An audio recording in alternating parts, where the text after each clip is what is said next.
तर मित्रांनो, आज आपण बघूया आयपीओ म्हणजे काय असतो। तर आयपीओ म्हणजे काय, इनिशियल पब्लिक ऑफरिंग, म्हणजे अशी प्रायव्हेट लिमिटेड कंपनी जी पहिल्यांदाच पब्लिक होणार आहे। पब्लिकली म्हणजे काय, ते स्वतःचे शेअर मार्केटमध्ये विकण्यासाठी आणणार आहे। त्यासाठी त्यांना एनएससी आणि बीएससी ह्या दोन्ही एक्सचेंज आहेत, त्यांच्याकडे रजिस्ट्रेशन करून आपल्या आयपीओ आणावा लागतो।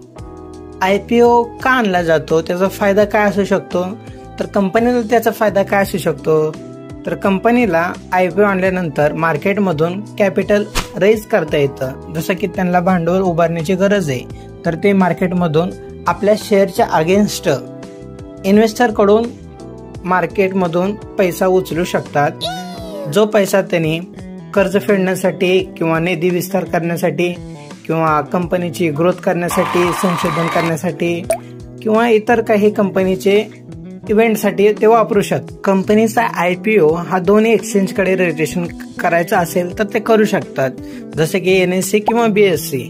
तर सर्वप्रथम कंपनीला किती कॅपिटल हवी आहे, ती कॅपिटल कशी यूज करणार आहेत, कंपनीचा रेव्हेन्यू, कंपनीचा फायनान्शियल डाटा, कंपनीचा सेल्स, परचेस, हा सर्व डाटा कंपनीला एनएससी आणि बीएससी जिथं काय रजिस्ट्रेशन करायचं आहे तिकडे तो फाईल सबमिट करावी लागते आयपीओ साठी।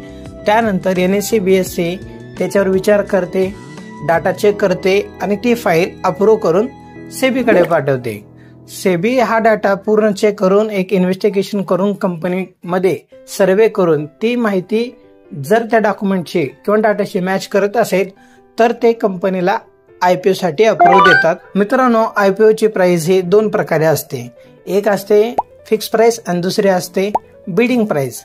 फिक्स प्राइस मध्ये तुम्ही बघू शकता की एखादी आयपीओ 20 शेअर देत आहे 40 रुपयाच्या भावाने किंवा 20 शेअर देत आहे 100 रुपयाच्या भावाने।